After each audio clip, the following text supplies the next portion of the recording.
I think, good afternoon, everybody. It's Sue Ellam here from Soulfully Connecting.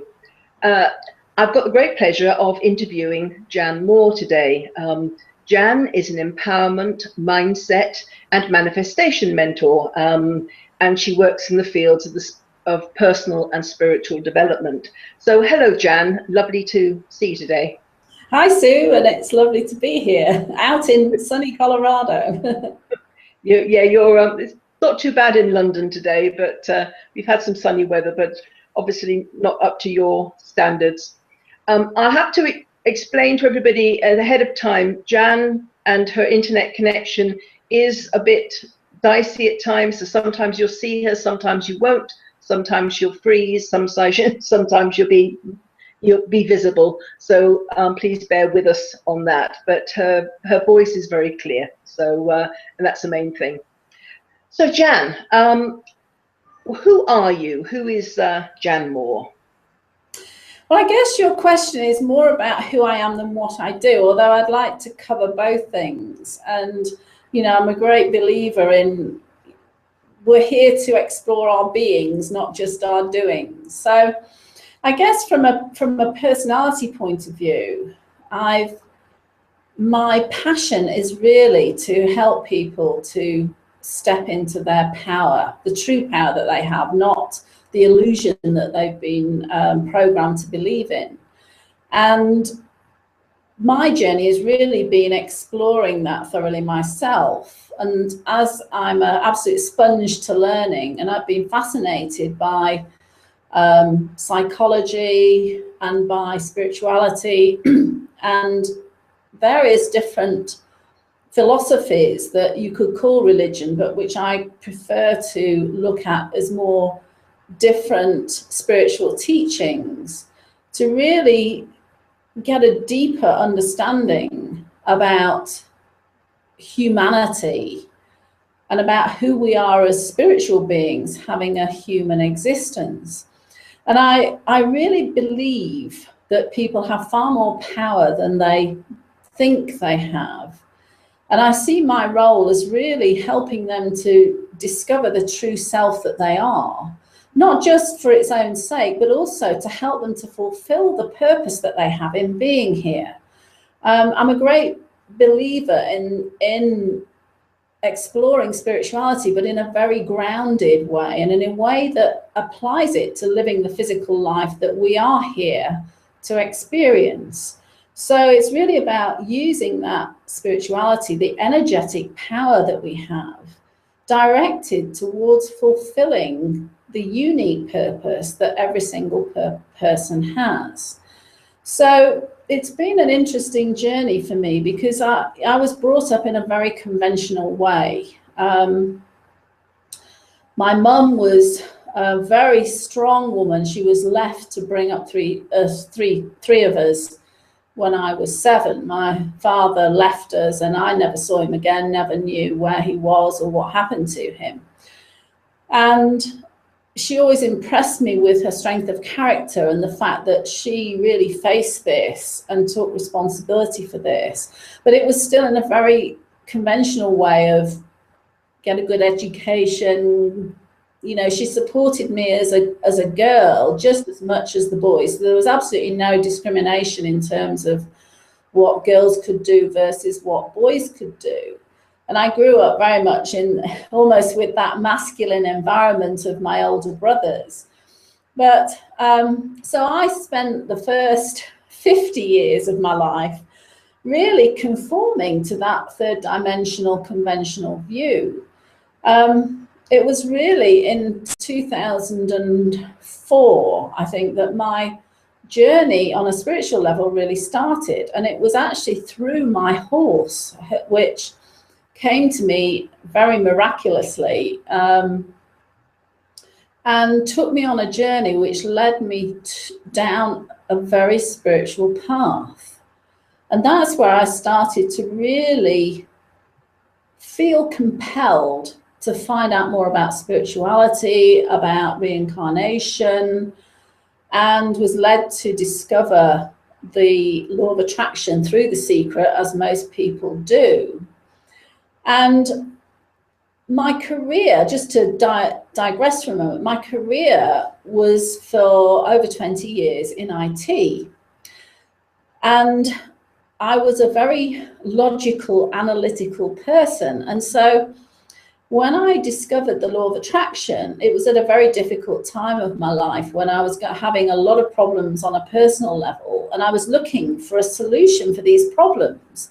I was just not happy with the life I was living and felt there had to be a better way. And that was where I was guided to the law of attraction and the secret. And so I started to apply this and was finding that no matter how much I was doing the positive thinking and the affirmations and the setting intentions, it just wasn't working. So I put my analytical skills to the task of really kind of delving into all the different elements that made this work or not work. And I had a very spiritual experience really at the lowest point of my life, which was like flicking a switch from being a very logically driven person into feeling I had a guide that was steering me much more to the intuitive and following the intuitive and not questioning that, but then backing up the intuitive with the logical. And it was actually a message that I needed to leave the life I was living, the husband I was with, who was very stuck in a very victim, negative, kind of the opposite of what empowerment is all about. And that was when I was led into this wonderful relationship that I have with my husband, Bill, where we have such a soul connection. It really is quite incredible, you know. And we embarked on this journey to create the Festival of Enlightenment. It was a vision that came to me, which was kind of taking Bill's original idea of a business-focused event into this much broader event, which was really about developing consciousness and spirituality. And we approached that as almost like a research project into manifestation. And obviously we don't have the time to go into the whole story, but in effect, we started from a position of complete no resources, total trust that this was something we were meant to do. And in 2011, we succeeded in holding the festival in Estes Park, Colorado, and it was a beautiful experience. I have to say, it wasn't on a scale that we thought it would be, but the experience that the people there had was absolutely miraculous, and it really had the outcome that the vision really intended of an incredibly energetic experience.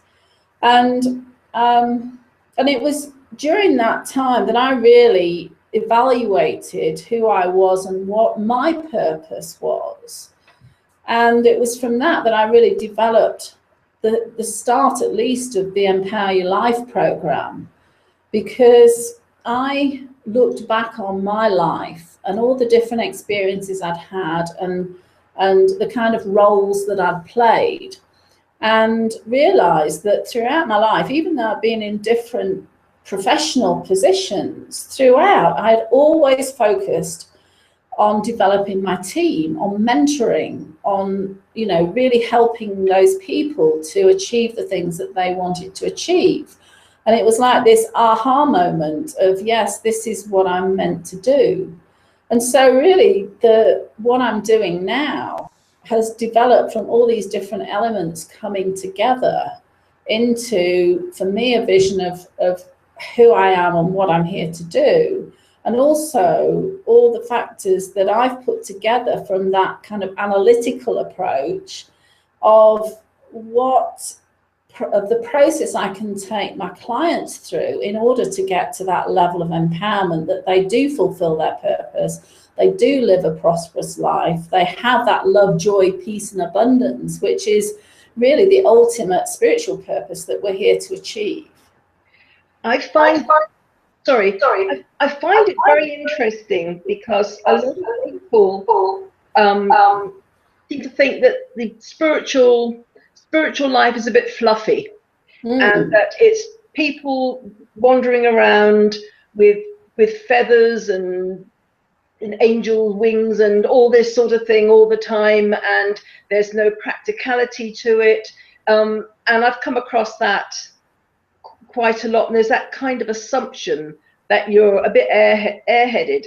Now, you're kind of backing up what I believe. I mean, I'm also very analytical, I'm very practical, I'm not fluffy at all. And but I've been doing a spiritual journey for many, many years. I studied as a graphologist, which is very scientific, though it's based on you know, handwriting and something very, very kind of structured. But it's nice to know that there's other people that are really practical and using spirituality in a very practical way, very common sense way, that you don't have to have you don't have to be way out there to grasp it. Do you see what I mean? Oh, completely. And I think this is one of the problems in the kind of spiritual conscious community. And the way I tend to look at it is we're here really to develop that balance of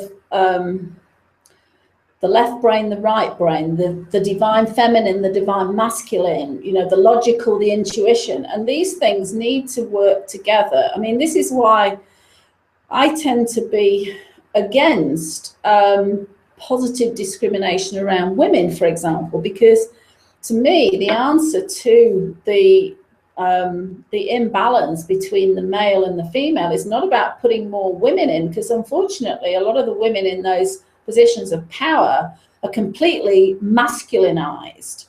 And what we are actually moving towards in terms of that conscious evolution is to get the balance of the feminine and masculine energies. And part of my journey has been actually bringing more of the feminine energy in, because I was very, you know, in that left brain, action-oriented male energy. So I've been working on myself in balancing it out by bringing more of the feminine intuition, creativity in combination. And a lot of the spiritual community is too heavily weighted on the feminine energy, and that's even the case with some of the men involved in the spiritual community. And you know, my intention is to bring the recognition of the need for that balance, because you know, it's almost, I've had conversations with people where they're almost waiting to kind of float off into the clouds, and all the issues that they have with this life on the planet are going to be miraculously solved. But actually that's an avoidance of the purpose for why we're here. You know, it's the hardest school in the universe. So we're not here to run away from it and avoid it. We're actually here to embrace it and really develop through the challenges that we face. And it's how we perceive those challenges that determines whether we grow from them or whether we just get into the victim mode and kind of shrink further into that state of disempowerment. So, you know, I very much believe that we're here to embrace the physical, not to avoid it. We're here to embrace the challenges as the means by which we do develop and raise in consciousness.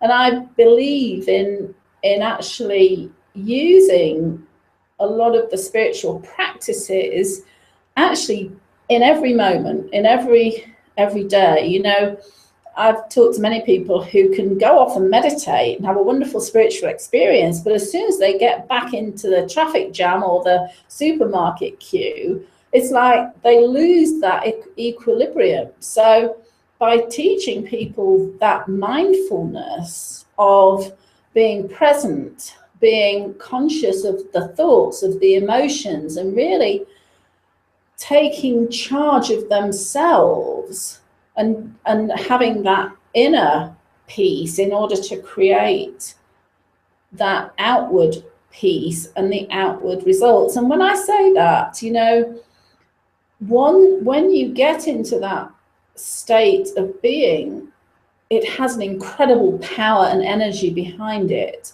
It's not soft, it's not weak, it's not fluffy, it's incredibly powerful. And because I've come from a background of, you know, IT logic, but also I was very interested in the sciences growing up.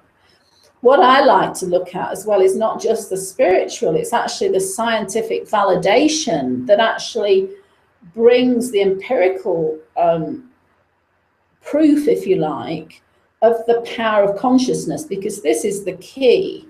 Things like the quantum physics, Dr. Emoto's work with water crystals and the effect of consciousness on that. I mean, some of the quantum physics is a bit kind of, whoa, you know, so counterintuitive. It's a bit hard to grasp, really, you know, non-locality and all of it. But there are things that I think are really important for people to understand. For example, Bruce Lipton's biology of belief, that we haven't got fixed genes, that our genes respond to the environment, both physical and emotional, that the mind actually controls the body, not the other way around. We're not victims of our physicality. We're the controllers and the creators of our physicality. So we can go through life absolutely in full health if we believe that we are not vulnerable to ill health. So, you know, it's really that consciousness and that power that is the fascination for me. Yeah, I mean, I haven't gone in all the scientific stuff as much as you have, though I do know about the water, and I know a little bit about it all. But you know, people tend to think of it as a bit kind of out there. But how many people who don't consider themselves spiritual have kind of just have a feeling about someone or a place, kind of a hunch? And that's all to do with energy. So it's not different. It's just they haven't thought of it in that way. But it's all energetic. You suddenly either got a strong attraction to someone, and it doesn't have to be a physical attraction. Just somebody you feel you've known them forever, or have a repulsion or feeling of, oh, there's something about that person. And so many people have got that but they wouldn't think of it in terms of quantum physics or anything else, would they?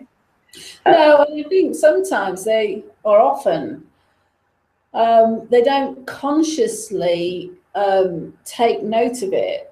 I mean, I know in my previous life, before intuition, I did have the intuition, before that consciousness of intuition, I suppose is what I would say, that I would have these intuitive feelings and hunches, and I'd argue myself out of them on a logical basis. No, I can't possibly do that. That's ridiculous.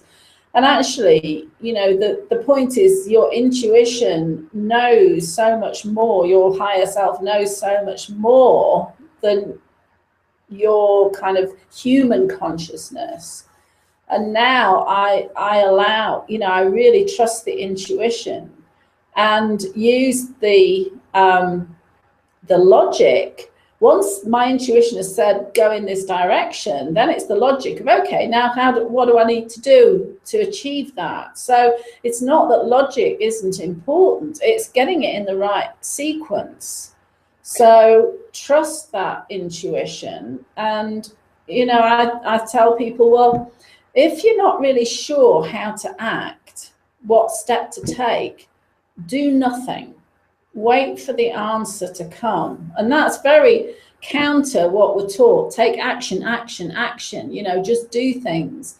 And that can so much upset the apple cart because you're kind of getting things. I talk about it like the universe with a project plan, you know, from my IT days. And there's this universal project manager up there managing your manifestation, and they've got all the resources, all the people, you know, the physical resources, and they've also got the dependencies all in sequence. And if you try and push things to happen on your agenda, you can upset all the interdependencies and end up pushing it back instead of pushing it forward. So, you know, there is a real case for wait until you feel you know what the next step is, and look out for the signs and the messages that'll actually open up the path for you. What I'm interested in is how do you get your clients? I mean, are they part of the way on the journey already, or do you get them? Do you get people who don't know anything about this recommended, or just coming out of interest? I mean, how do people get through your door? Primarily, it's because they've reached a point of challenge.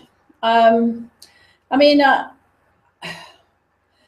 find it difficult to classify what I do sometimes because I'm not a conventional life coach at all. You know, I'm very much more a mentor and a teacher as well as what you would call a coach.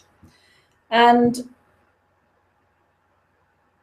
I work with people who have awakened to this and who are seeking answers in terms of the bigger picture as well as their own personal circumstances. And I really, you know, I've had many conversations with my clients who say, I don't really know how you do this, because there's a lot of intangibles. You know, I have a process, but I work very intuitively and energetically and empathically.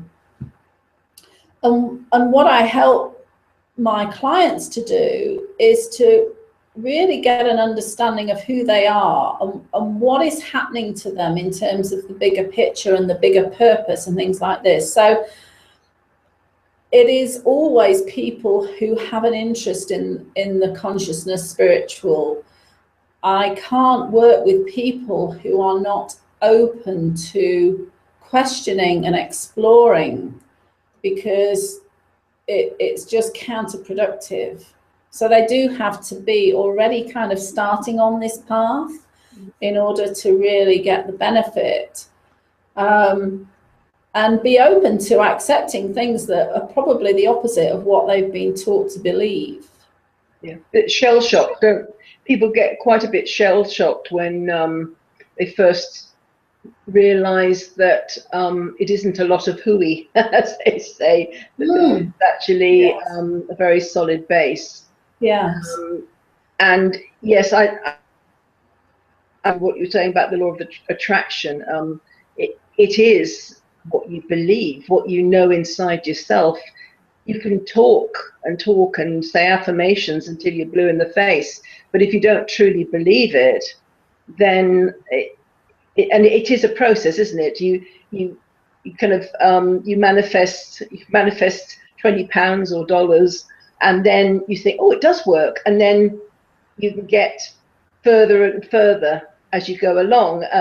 You get more faith in it, and then you believe. Then you can create.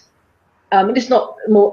I mean, I know the secret tended to be quite on a material level that I found, but it's also about the peace of mind, all the wonderful non-tangible stuff that you can create. You can create an impact.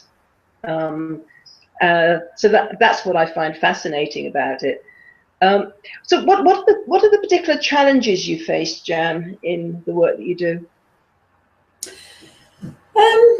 I think one of the challenges is really kind of explaining the work in a way that people can really get to grips with, because a lot of it is intangible. And you know, I was having a conversation with somebody recently, because Bill, my husband, he's obviously been on this path, but his focus is much more on the business side, and we're actually about to launch a new platform in the next week, which is a really powerful platform from developing business. And that opportunity came to us again quite miraculously in terms of timing. But one of the comments from the people that created this platform is, you know, it's much easier to explain the benefits of business coaching, because you're talking tangible terms in terms of, if you follow this strategy, your profits are going to raise by this much, or you'll get this many more customers. Or with life coaching, empowerment coaching, transformational coaching, it's much less easy to quantify the results. And of course, people are looking for things on different levels. It's not a simple, I'm looking for more business. It could be, I'm looking for a better relationship, or a better, I want to move into my purpose, or whatever. But they're always the same. You know, you have to work on that inner in order to work on an outer.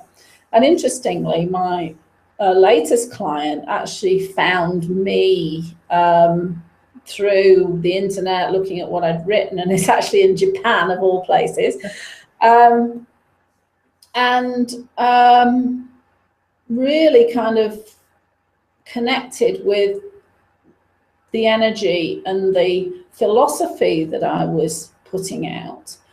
So I guess one challenge is, like many coaches, really getting in a meaningful conversation with people who want the kind of help that I can provide. So that's one thing which I think is no news. And, you know, also, just as a digression as well, I want to go back for a minute to this whole thing about, you know, how action oriented the whole society is. Because I discovered I use a lot of personality tests with my clients, because it's a way of really exploring and understanding who they are, and why perhaps things are difficult for them and other things are easy. And, you know, our tendency is to beat ourselves up if we're not perfect at anything, because that's how we're brought up, you know, through school. So a really key part of empowerment is the self-discovery that leads to that self-acceptance and self-love. And one of the personality tests that I came across probably a couple of years or more now since I discovered it is something called Jovian Archive, also known as human design. And it's a very complex system, actually. And it's a combination of the I Ching and astrology and numerology and various things. And what that, the profiles that has are split into 5 different types. And I don't want to spend too much time going into the detail, but what was fascinating is that there's only one personality type that can energetically go out and initiate and take action, and that's the manifester. And it's not kind of linked to manifestation, but every other type has to, in some way or shape or form, respond rather than initiate. And if certain types try and push something to happen, it can literally blow up in their face, or they get a lot of resistance, or things just don't happen. And of course, the motivational community are all into take action, take action, take action. And there's only one personality type that works for. So it's not surprising that a lot of people come away from those motivational workshops and so on, that find that they're not getting the results they've got. And actually it becomes counterproductive, because they then lower their self-esteem, thinking they're not good enough, instead of actually raising it and enabling themselves to move forward. And so I've had to make quite a shift in the way I approach things, because my personality type, which is a manifesting generator, it's somebody who is very active, but they have to respond to opportunities. They have to respond to some kind of intuitive message or something, rather than just going out there and starting things.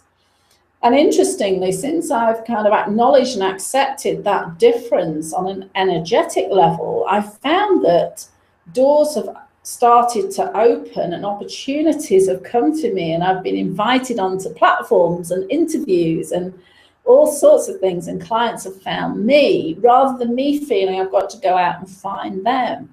So it's a really interesting process, and something I'm continuing to learn about and research to use with my clients. But honestly, the aha moments that it's been bringing to people that explain why they perhaps struggled to get the success that they wanted, because they've been following the manifestor path of take action, action, action, when it actually is counterproductive for them. So that's fascinating you say that, because I've always waited for the signpost to come up.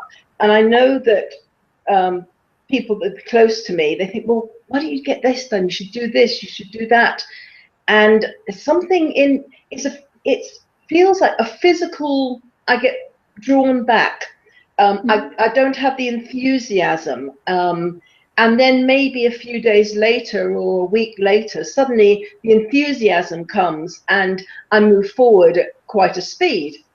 But it's always like a switch has to be flipped before I do that. And I remember many years ago, a friend of mine, at that time, she said, we're going to meet this guy I used to work with. He's not like you at all. He goes out and he tries everything, and the way it came across was that, well, he's a go-getter and you're just lazy, you know. To be like that, yeah. Yeah. And I thought, oh, and it made me think, because I hadn't really thought about how I did things. I thought, oh, okay. And then I thought about it, and I thought, well, while he's running around chasing every single opportunity there is, I'm kind of waiting to see what door opens. And then I can go after that. But I've got a lot more energy because I haven't worn myself out going up after all these different things that are probably not for me. But again, it's different personalities. Some people are more comfortable with trying to make things happen. I am up to a point, but it has to be at the right time, because sometimes you might find that as well. Sometimes everything isn't in place. It's like pushing the river, and everything isn't in place. It has to be before anything can come of it. And by just hanging back, then it gives the universe time to set the table. Yeah. Yeah, absolutely. Yeah. Yeah, definitely. And I would say the other challenge that I have, which I think is very common in this holistic conscious community, is, the temptation to want to save the world and save everybody on it. And I think that's why so many of the holistic practitioners in whatever modality struggle financially, because they're putting everybody before themselves. And I have to say, when Bill and I embarked on the festival, it was literally, we're going to change the world here. We're going to put this festival on, and, we're going to do it for everybody. And we suffered really quite badly financially. And it's taken quite a shift in attitude to recognize that actually putting yourself first is not selfishness. And that's something that's very quite opposite to the way a lot of healers and coaches and therapists approach it, that they feel their responsibility is to everybody but themselves. And of course, we all know the cliche, you can't give from an empty vessel, but for people that are really drawn to this kind of service, which it is, the temptation is to put everybody first and to try and give from an empty vessel. And we've shifted very much about that. And a lot of it is about self-worth and self-value. And let's face it, I think probably everybody on the planet has some level of self-esteem issues, self-doubt. And part of the journey is to really deal with that, recognize it, overcome it through that process of self-knowledge, self-acceptance, and self-love. And when you get to that point of saying, yes, I am worth this, and actually if I try and help people and assume that they're not in a position to pay, or they're not able to help themselves, then we're actually disempowering them and almost creating a continuation of that disempowerment. And I used to give away a load of coaching and all sorts of things free. And yes, I do a certain amount. My philosophy now is that my work is worth the price that I ask people to pay, and actually worth probably far more. I still give an awful lot of value over and above perhaps, you know, what you think you're paying for.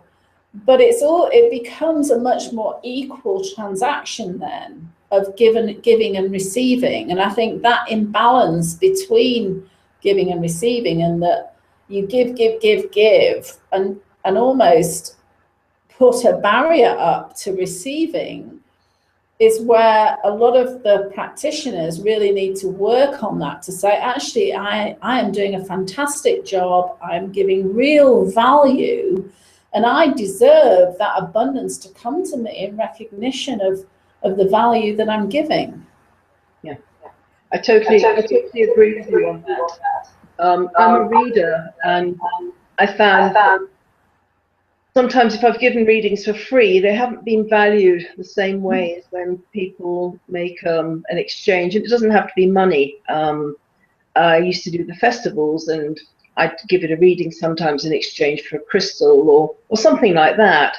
But if there's no exchange, then, and it's not about you being after the money or anything like that, it's this exchange of energy, and it's not always as valued if somebody hasn't, you know, given even a small amount. It's not valued. I remember I did festivals in New Zealand at one point, and I remember I was out the room, I'd come back in, and somebody was kind of waiting for a reading, and there was quite a few readers around, but sometimes just people pick up on the energy of the person that's right for them that time. It could be somebody else the next week. And she said to me, she said, there's somebody over there, they're doing readings like kind of half the price, but they can't be very good if they're only charging half price, because everybody else was, I can't remember exactly, but say they were charging $20, this person was charging 10, but the assumption, the person probably thought they'd get more readings that way, but they probably got less because they thought they mustn't be very good to be charging so little. So yeah. There's a judgment there, but I think it's you know, people kind of, even if they don't consciously judge, there's an unconscious element to it, I think. Yeah, absolutely. So what are the specific joys you get from the work you do? Well, where can I start? I'm sitting comfortably. Yes. I think the main thing is really the joy of people getting those aha moments, really, you know, issues that have really bugged them for years and been major blockages to moving forward, that suddenly see things in a whole different context. And it's like a release of a burden that enables them to move forward. And that, you know, generally speaking, there is some kind of breakthrough that happens for people when I'm doing my one-to-one work, that happens every single session.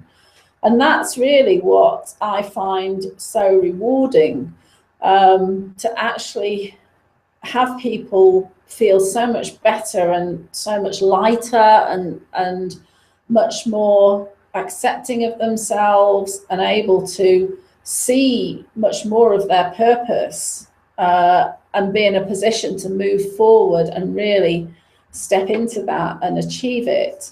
So, you know, that is a great joy for me. The other thing is that because I immerse myself so much into this, I'm constantly learning, and I love just in finding out more, learning more, discovering new things, like the human design thing I was just mentioning, that was really, wow, this is a really fantastic tool to support the people that I'm working with. So I get a huge amount of joy from that. I think my ultimate underlying purpose or motivation is really to pass on everything that I learn, you know, for the benefit of the people that I'm working with. So, you know, I not only do the Empower Your Life, Achieve Your Dreams coaching program, but also translated that into a workshop.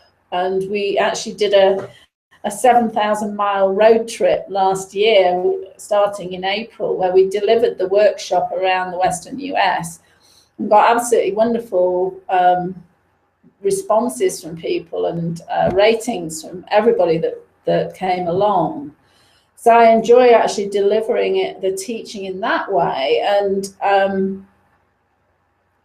one of the attendees actually said, you've got to put this online, you really must do that. And I'd already been thinking about that. So I've now translated that into an online course, which is available on the aSmilingWorld website.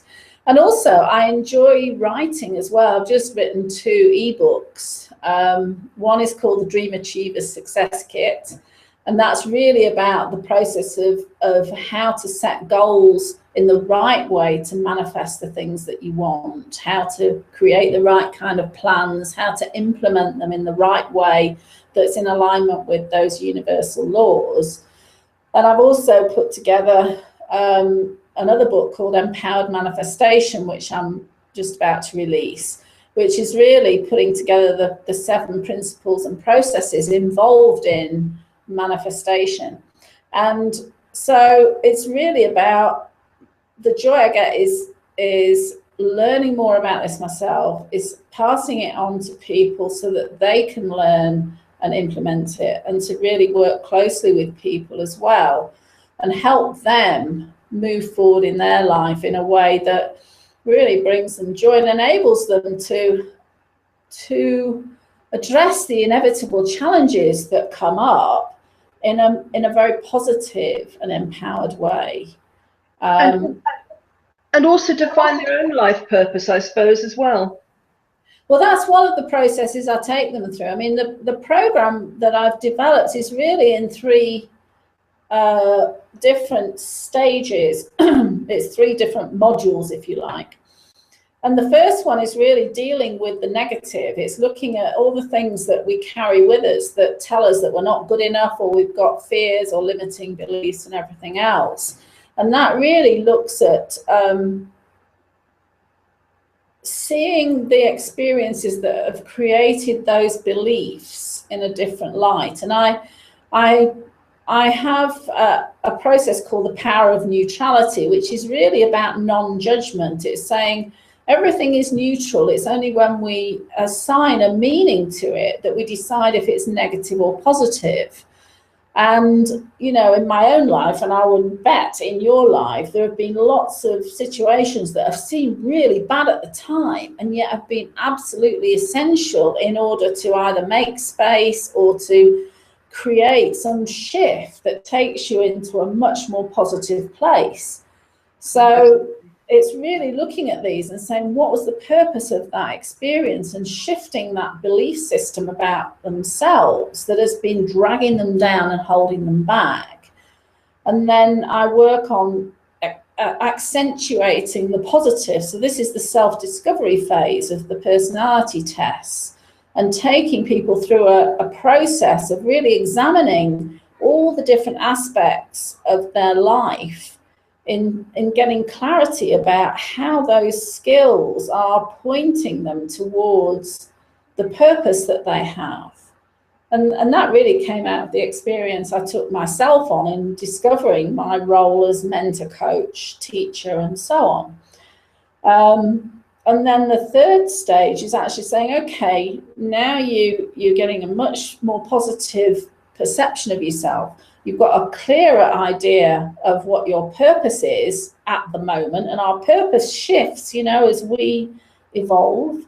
And then it's into, well, this is how you manifest that purpose, and taking them through that whole process of manifestation so that they can really use it on a practical level in their day-to-day life to implement all of that real understanding of themselves and their direction in a very empowering way that is done on that conscious and manifestation level rather than the conventional kind of third dimensional approach. And that combination is really bringing together so many different elements into a lifestyle that people actually then move forward with. So, you know, that whole thing is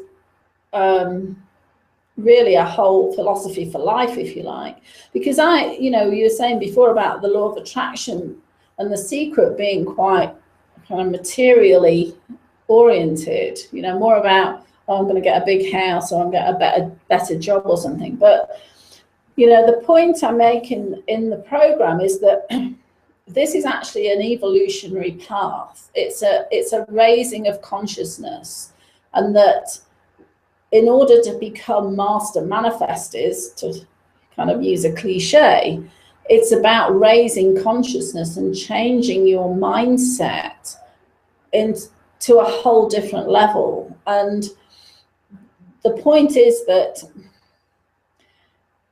if we don't have control over our thoughts and emotions, and we're given the ability to manifest instantly, then we would be in such a lot of trouble, because the chaos would be so much worse than it is now. So we're actually moving up dimensionally. And what I talk about is that you need to move to a fourth dimensional level of thinking, which is the consciousness, the mindfulness, really being in control and choosing the thoughts you have, really examining the emotions you have, being in control of yourself in order to create the outcomes that you want. So that you're actually, it's almost like you need to graduate to that level in order to move to the instant manifestation level, which is, you know, a whole different paradigm. Yeah, it's I find, I mean, I could talk to you for hours. I think it's it's such an important way forward, and I think the times are changing so much now that people have really got to grasp this, because when you look at all the chaos, there's a lot of manifestation going on that really people, if they knew what they were doing, they would find a way of manifesting something a bit pleasanter. Everything seems to be coming to a head, and everything now is more healing yourself. But it's so important to actually get to the real roots, because there's always a trigger, isn't there? You think you've cleared this, and then suddenly something happens and it triggers you, and there's another level of learning. There's something else that you haven't gone deep enough, and you need to get rid of that layer. And it's just so ongoing, isn't it? All the time. Oh, it's a continuous process. And you know what I say to people is, don't beat yourself up because you think, oh God, I thought I'd got rid of all this and it's now come back again. I think if people really look at it, they'll find that it's not coming back to the degree that it used to, that there has been progress. And it's like, oh, that's interesting, that's cropped up, okay, well, at least now I know I still need to work on it, and I can do that. So it's approaching it in that much more positive way. But I do think, you know, over the last few years, you know, a lot of people say that 2012, December 2012, was a major shift. Everybody expected some kind of cataclysmic or, you know, really obvious shift, but it was an energetic shift, and that's been continuing to higher and higher degrees ever since then. And what's happening is that people, whether consciously or unconsciously, are affected by these energies. And so what's happening is we seem to be getting the divide widening between those who are on that conscious evolutionary path, knowing that that's their journey, versus those that either have no idea about this at all, or who have rejected it or whatever. And I've seen this demonstrated so much in individuals who seem to really manifest really dark outcomes for themselves and really get into almost a sociopathic, psychopathic kind of mindset. So we've got this growing divide between those who choose the path to the light and those who get stuck or are choosing the path of darkness. And the thing that we have to remember is that everybody is at a different level of evolution. We mustn't judge or condemn. We certainly don't make ourselves victims to them or vulnerable to them. We have to approach that in a very empowered way. But if I always say, if you're at that higher level of consciousness, you've already moved to a higher dimension and you're actually immune. It's like this part of this level of the planet doesn't apply to me. I'm kind of invisible to it.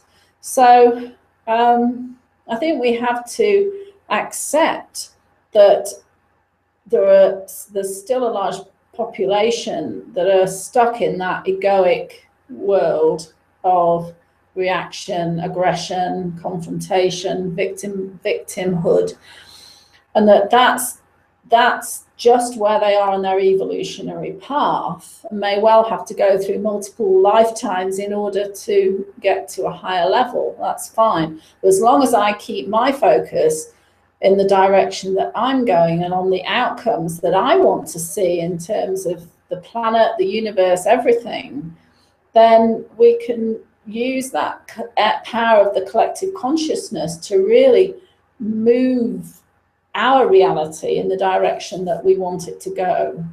Yeah. You've got to be very self-aware. Yes. So, yes. If somebody would like to work with you, Jan, how do they get in touch with you? Well, the website is aSmilingWorld.org, and there are contact details on there. My email address is janet@aSmilingWorld.com. And there's a contact form on the website as well, on aSmilingWorld.org.